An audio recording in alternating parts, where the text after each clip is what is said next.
Hi everyone, I'm Amy Riolo. One of my favorite recipes to make when I'm home in Italy with my friends and family is this roasted seafood sauce. Today I'm going to teach you how to make it in a wood-burning oven. I'm going to show you how to make roasted seafood sauce, and then we're going to finish it off in a wood-burning maraforni oven.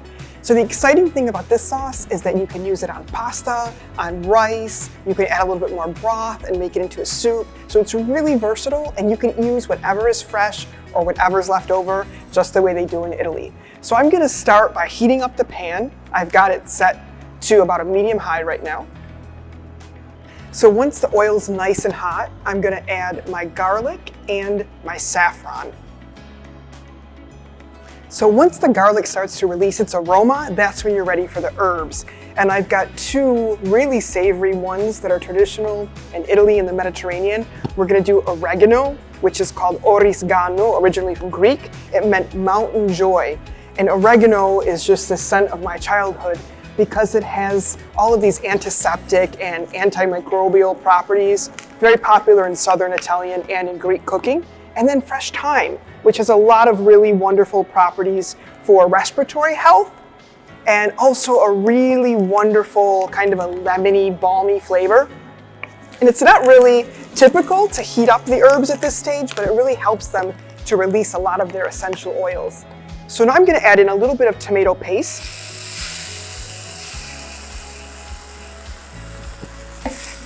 And we'll just stir that around. And we're gonna caramelize it. And this really helps to bring out the sweetness of the tomato flavor and helps it to cook along with the other flavors.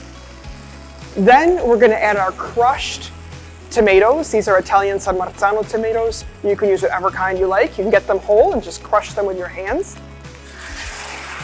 And then we'll stir it around. And you can see I'm gonna turn down my flame a little bit.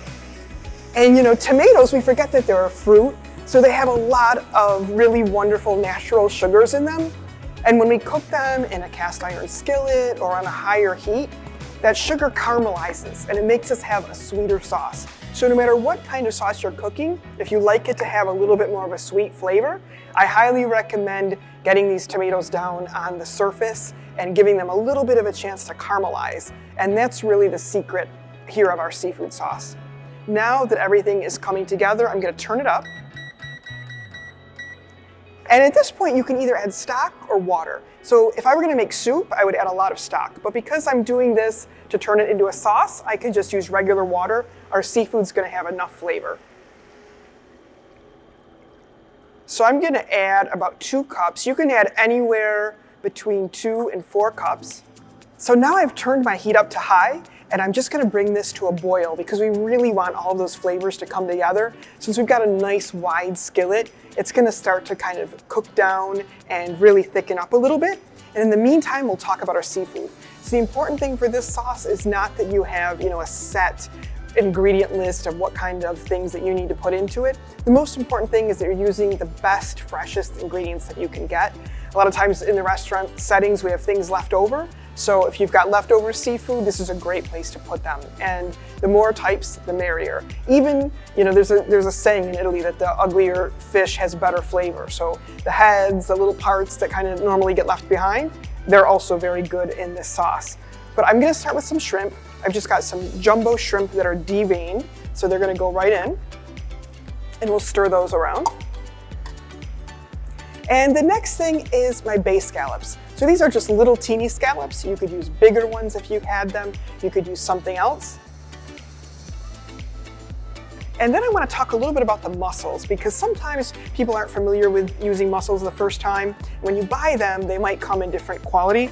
So what you're looking for with the mussels when you buy them is that they're always whole like this. They're always closed because when a mussel opens, it's when it's cooked.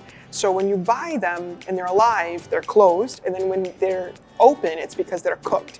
Sometimes they play little tricks on you, like this guy is a little bit open. So what I'm gonna do is just tap him on the counter, and we'll see if he closes up, then he's still living, and if he doesn't, then it means that he's dead and we have to throw him away. I don't see it moving at all, so I'm just gonna set it over there. And these over here, I've already pulled aside because they're open, or they're broken, We don't want to serve any of those. So anytime in the kitchen you see anything like this, just discard it. Only the best closed ones go in here. Make sure that they're scrubbed really well with a kitchen brush, and then pull off any hairs or any little beards that they have, rinse them, and then they go into the pot. And we have a saying in Italian that cozze sono come le persone. Quando sono buone si aprono. So mussels are like people. When they're good, they open up. That's what we need to remember with this. When they cook, we need to have them open. So now all of our seafood's added in. I've got my shrimp, my mussels, my scallops in there. We could add a little bit of fish if we wanted to too, but I'm gonna save that, I think, for another recipe today. I'm gonna add in some salt and some black pepper. So now we're ready to go to the oven. I've got the wood oven at about 625 degrees. It can go somewhere between 625, 650. And we're just gonna cook this for about 3 or 4 minutes, just until the mussels open up and our shrimp are all the way cooked through, and also our scallops are done. It'll take just a flash.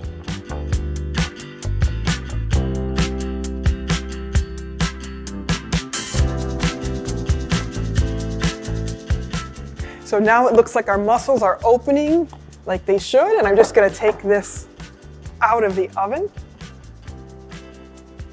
You can see it just took 4 minutes. It's 650, and look how beautiful these mussels are. Just like we say in Italian, sono buoni, like people, because they're open, right? So they're good. You always wanna make sure when you eat mussels that are supposed to be cooked, that they're open. They always go into the pot closed and clean, and they come out open. If they ever don't open when you're cooking them, either try cooking them a little bit longer, but if they just don't open, just throw them away. So you can see now all of our seafood is cooked through, and this would be perfect. You could add some pasta in here, some couscous, some rice. You could add a little bit more stock and serve it like a seafood soup, but it's a wonderful base, a great way to use leftover cuts of seafood and just to enjoy this warmth of the roasted fire at your table. Enjoy.